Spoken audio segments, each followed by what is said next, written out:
안녕하세요. 너너블리TV 너너블리입니다. 너너블리의 이야기 어때 코너에 오신 것을 환영합니다. 오늘은 탄저병을 주제로 이야기해 보려고 합니다. 탄저병은 바실루스 안트라시스라는 세균에 의해 발병합니다. 주로 포유동물의 탄저병을 유발하는 이 세균은 포자를 형성하는 막대 모양의 세균입니다. 여기서 포자는 탄저균의 생명을 연장하고 전염되기 쉽게 만들죠.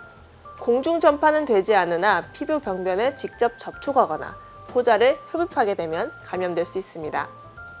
탄저병은 선진국에서는 발병하는 경우가 매우 드물지만 생물 테러 수단으로 사용될 가능성이 있기 때문에 법정 감염병 1급으로 지정되어 있습니다.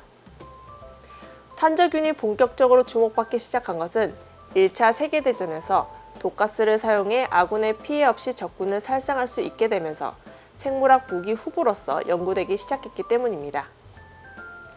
탄저균은 핵무기와 비교했을 때 제조 비용이 값싸고 우라늄 광석 같은 희귀한 재료가 필요하지 않으며 핵무기만큼 복잡한 제조 기술이 필요 없기 때문에 가난한 자의 핵무기라고 불렸습니다.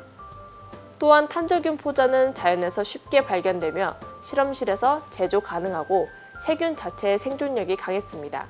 때문에 탄저균이 만들어내는 미세한 포자를 분말, 스프레이, 음식, 물에 투입하는 방법들로 사용되었는데요. 이렇게 섞여 들어간 탄저균의 포자는 냄새나 맛이 없기 때문에 발견하기가 힘듭니다.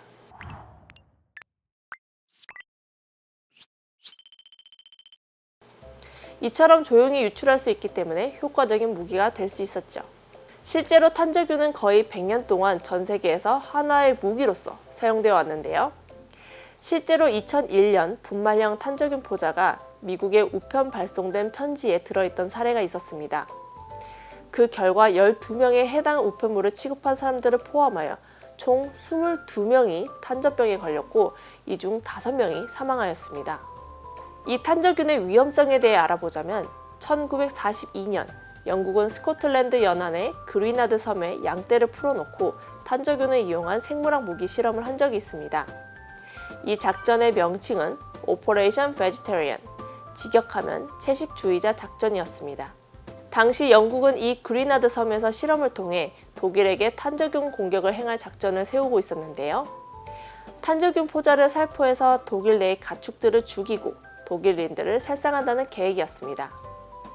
그러나 1944년까지 만족할 만한 실험 결과가 나오지 않았고 결국 전쟁이 끝나면서 계획은 자연스럽게 종료되었습니다. 하지만 이것으로 끝이 아니었는데요. 이렇게 섬에 살포된 탄저균이 자연 상태에서도 포자를 만들 수 있었기 때문입니다. 탄저균의 포자는 백색 가루라고도 불리는데요.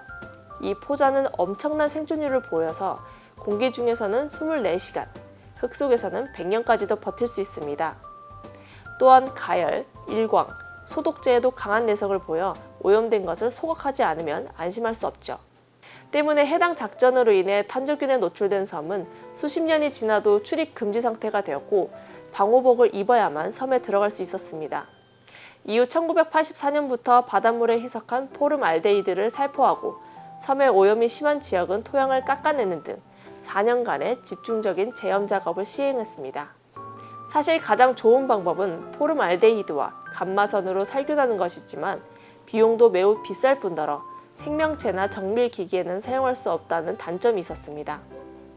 따라서 오염된 토지를 정화할 때나 인근 생태계를 완전히 파괴할 생각을 하고 방금 전 말씀드린 영국의 사례와 같은 방법으로 제독을 해야 합니다.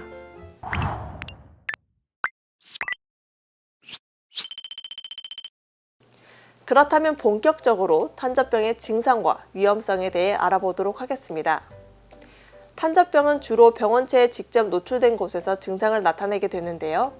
크게 피부, 흡입, 위장관, 직접 주입할 경우 혈관 내에서 증상이 발현되게 됩니다.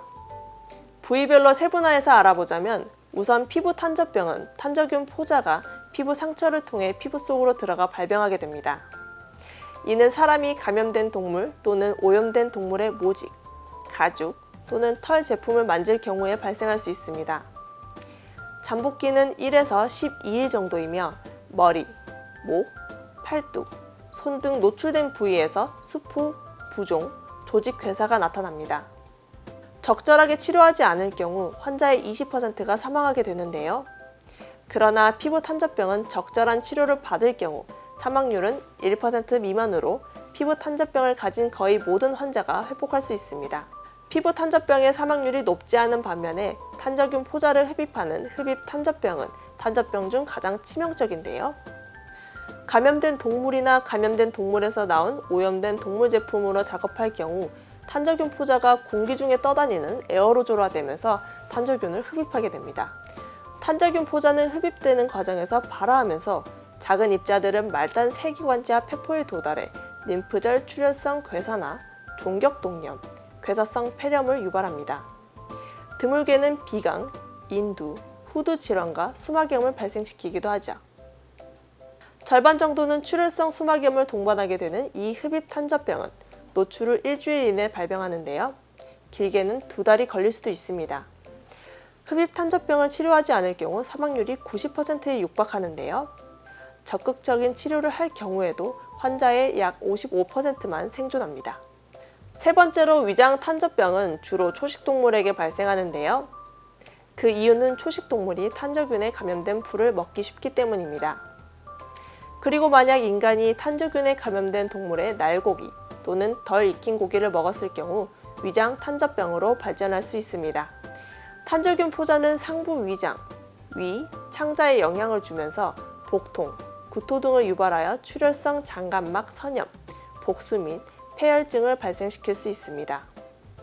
치료를 하지 않을 경우 위장 탄저병 환자의 절반 이상이 사망하고 적절한 치료를 할 경우 환자의 60%가 생존합니다. 마지막 인체 노출 경로로 오염된 주사바늘을 통해 탄저균이 주입되는 경우까지 탄저균은 이렇게 4가지 경로로 유입됩니다. 그렇다면 탄저병은 어떻게 치료하게 될까요? 우선 전신 또는 호흡기 노출 환자, 머리나 목 부분에 피부 탄저병 증상이 나타난 환자, 이렇게 수막염 발생이 예상되는 경우에는 락시바쿠맙, 오빌톡삭시맙, 그리고 탄저균 면역 글로불린이라는 항체로 이루어진 항독소를 이용해 치료하게 됩니다.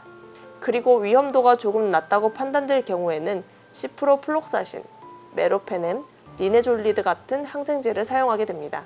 치료 기간은 항독소를 정맥 주사하는 방식으로 최소 2주가 소요됩니다.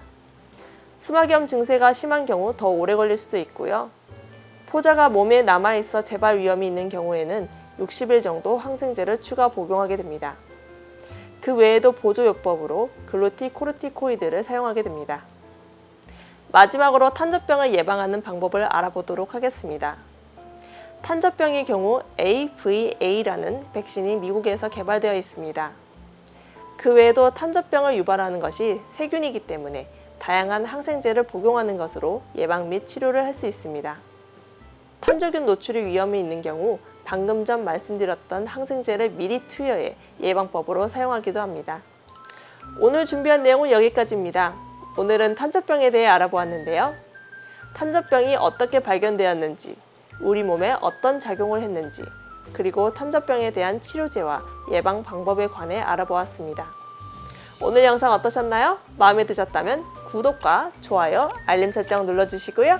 지금까지 시청해주셔서 감사합니다. 너너블리TV 너너블리였습니다. 다음에 또 만나요.